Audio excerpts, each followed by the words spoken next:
All right, we got Jerry ready to roll right here on 105.3 The Fan. Jerry Jones brought to you by Ford and your North Texas Ford dealers. Ford is the best in Texas.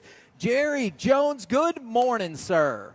Hey, Kevin, Corey, Mike. Man, it's good to be on and good to be here the day before game day, or the 2 days before game day. But it's good to be on with you. Absolutely. Last night, the Thursday night football game got decided by a toe. By a toenail. Today, the NFL is in Brazil, and then y'all start up on Sunday. How exciting is this time, not only in terms of the competitiveness, but when you see the expansion of the league? Well, I, of course, always keep in mind Friday night football for our high school, but these are exceptions that we're working with here, and so I thought it was a great game to kick the season off. My goodness, what a display! And of course, we got to go play those guys up in Baltimore. That's going to be a tough draw, but I just thought the game was outstanding and really gave a great presentation of what the league and what pro football is all about today. And of course, excited about Brazil. Brazil is, of course, always been a fascinating place, very fascinating for me. Brazil started about the same time the United States began, and the difference between Brazil and the United States? I don't. The credit system. The United States fundamentally, very early on, started selling houses and cars on payments. And Brazil didn't inject that into their economy until just of late.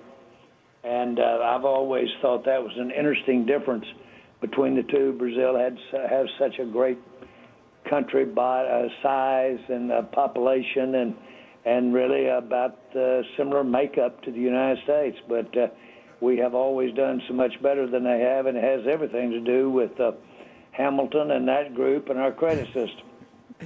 Now, we love talking to you, Jerry, for a variety of reasons. One of them is that story, but also the insight that you give us on NFL matters. I'm curious your thoughts about the Disney, ESPN, DirecTV dispute. A lot of people are concerned about missing out on Monday Night Football. Do you see an end to that coming up soon? Well, I don't know that I do. It's gone on lengthy as these things go for a lengthy period of time. But I do understand that this shuffling that we're seeing in the presentation of sport has really had some adjusting to make. I think that's the best way to say it. And it does ultimately impact the viewers dramatically, and has everything today to do with the revenue sharing and the revenue allocation that goes on with the different ways the different types of network presentations are structured. So anyway, that's a mouthful, but I hope that it doesn't displace viewers of the NFL long at all, and to the extent that they can find alternative ways to watch these games. I know that we can. I don't know of anybody that's boxed out if they know how to work through the maze of finding out how to find that game, an NFL game on television. Now, talk with Jerry Jones right here on 105.3 The Fan. I had one more quick league-based question for you. In the last 24 to 48 hours, Rael Enteen, the vice president of content for the Washington Commanders, was suspended and then fired because, among other things, he mocked the commissioner and then mentioned you as the person who really runs the NFL. And then he said that, quote, you hate gay and black people. What did you think about that statement and the NFL firing that person? I dismissed it immediately, didn't even think about it. Seriously. It's so off base and wrong, so I didn't give it any more thought at all. And I hope no one does, because it's ludicrous. Jerry, Dak said he wants to be here. I saw him yesterday say he wants to be here and he wants to win one here, because winning it here would be different than winning a Super Bowl anywhere else. Why do you think that winning a Super Bowl in Dallas would be different than anywhere else? Well, I think that Dak is looking at it from the perspective of his career and his tenure, and he's invested so much in what we're about, what we can be, and I completely understand that statement. I'm proud he feels that way, and I want that to come true. Have you spoken to Dak's representatives lately, and are y'all far enough along to have discussed specific annual salary? I won't be discussing anything at all about Dak's business or contract at this particular time. Okay, and with the state of McCarthy and Dak's contracts, do you feel like you're kind of sending a message to the team and to them to be on high alert? And how do you expect them to respond? Again, I want to include Mike in that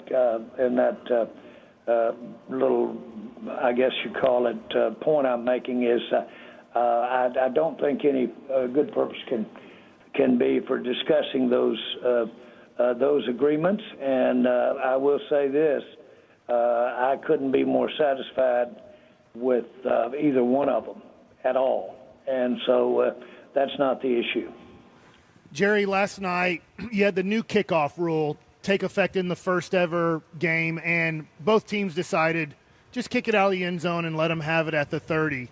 And I guess as a fan, we thought the new rule would have kickoffs where there would be a lot of returns. And literally, as far as I can recall, there were 0 returns last night. Both teams decided kick it out of the end zone, take it at the 30.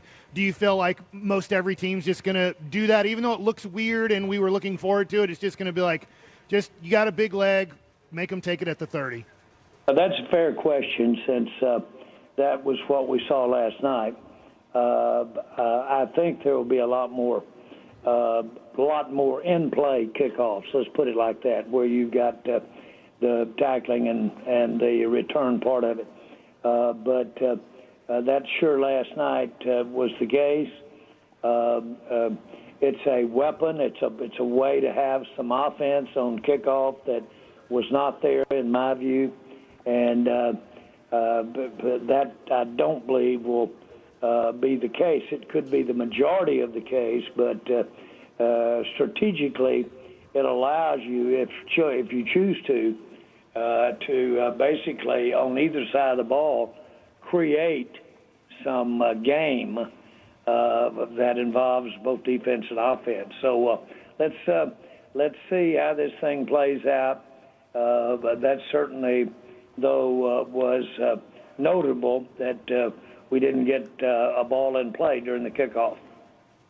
You know, Micah Parsons has talked all offseason, especially these last few weeks, about his opportunity to become a better leader for the team. We all know how good he has been on the field, but have you seen the opportunity for Micah to become a better leader, and do you think he can become the leader that this defense needs him to be? Well, I certainly think anytime you have the ability and the performance to back it up that Micah has had so far, that you've got the makings of a great leader on the field. And that's a very big-time prerequisite to really leading is to walk the talk. And so I think that he's got all the potential in the world to be outstanding. He's so mentally with it. He's extraordinarily sharp. And so I think all of that lends itself. He's got great people skills. He's got personality that goes with his, if you will, his skill set, his aggressiveness, playing the game. I think all of that makes quite a package. And what I'm also impressed about it is how hard he works as a young man, a young player, to take advantage of his gifts. So I think he can be an outstanding leader for not only the defense but for the team. Hey, Jerry, when you're looking at like a CeeDee Lamb contract and you're like, whoo, $34 million a year, and you're looking at like the future with Micah and even all your other players as you sign up with them, what is the expectation once they've they've put ink to paper. What is the expectation from you, whether it's productivity or leadership? What do you expect out of those players once they've signed that kind of deal? Well, you have to have extraordinary performance to make it work, because when you've allocated that percentage of your total resources to the winning of the football games and having the team you want to have, when you've done that, then you've got to be very judicious as to how you do it, when you do it, and so that you can get the supporting cast around it. The more players in any sport that you have on a field at the same time, the more obviously the more numbers that are required to contribute, and you can only you've got to watch having your soft spots be too soft. That is, for whatever the reason. Maybe it's the youth and experience of a player. Maybe it's the level of talent at this point in their career. Maybe it's availability from the standpoint of injury. But nobody has it out there all at the same time, just perfect. And that's what makes the game so great. And what you have to do is, when you've got outstanding players like the ones that you've mentioned right there, you have to have a plan in place. You have to think about it. And you really do need to husband every cent you can keep, because what goes to one player can't go to the next player. And you have a limit as to how much you can go. It's like if you were in college and every team has 60 scholarships, but you could use 5 scholarships on one player, or you could use one on a player. How you allocate that's part of the challenge, and I look forward to the future with it. I think we've got the greatest game in the world. What are the expectations? We're all pretty high on Tyler Guyton sliding in at left tackle, first-round pick this year. I'm curious, your expectations there kind of juxtaposed with the expectations for Mazi Smith, who, if I was disappointed in his performance last year, and I'm curious your expectations for Mazi this year as well. Well, I think that Mazi Smith has had a outstanding offseason and really had an outstanding camp, and the expectation for Ozzie, the plan for him to contribute to our defense is sound and fits him, really fits him good. And you can expect improvement in defensive linemen more than likely. I remember I was told, I didn't talk to him direct, but Tom Landry, the great coach of the Cowboys, said don't ever pass judgment on a defensive lineman until their third year. See what you've got. It takes that kind of evolving sometimes. So I'm excited about what Mozzie's going to bring to the table this year, and think that will be warranted with the decision we made to have him come home. I'll tell you what, Guyton, Cooper Beebe, those are young guys. It's a little bit iffy to talk about 2 rookies, one rookie stepping up against the likes of who they're going to be playing Sunday. But the bottom line is that these guys are really uniquely ready to go for these games, and they'll get better as we go along. But the more important thing is I'm excited about our 2 rookies, and I'm excited about the depth that some of the younger players in the offensive line. I think the offensive line is one of our strengths. Jerry, I think a lot of people agree with that. We go through all these websites, and they like a lot of your groups, but it's been consistent. Every website we go to says the Cowboys have the worst running back group in the NFL. Why would you disagree with that? Well, I think that start with, if you disagree with Elliott, then you've got a head start on disagreeing with the group. Would you give me that? Okay. And so I think that I have a higher picture of what Elliott can bring to the table. I think that what he did in New England last year was a higher caliber of performance than he's given credit for. I know from experience that it's extremely, extremely difficult to evaluate the time when a player has, if you will, diminished because of the numbers of carries that he's made. And so I'm excited about having Ezekiel Elliott. I think we had a wonderful opportunity because of his love for the Cowboys and because of our feeling about him as a team player. I think this gave us an opportunity to have Ezekiel Elliott out here when it might not have worked other places. I'm excited about where we're going there. I like Rico that's in there behind him. And, boy, he's a volatile runner. And he'll get snaps. Everybody that follows this stuff knows it takes more than one running back to make it go. I think Elliott gives us an edge on short yardage. And, of course, we're all excited about seeing Deuce Vaughn use his unique skills and the right kinds of situations all over the offense.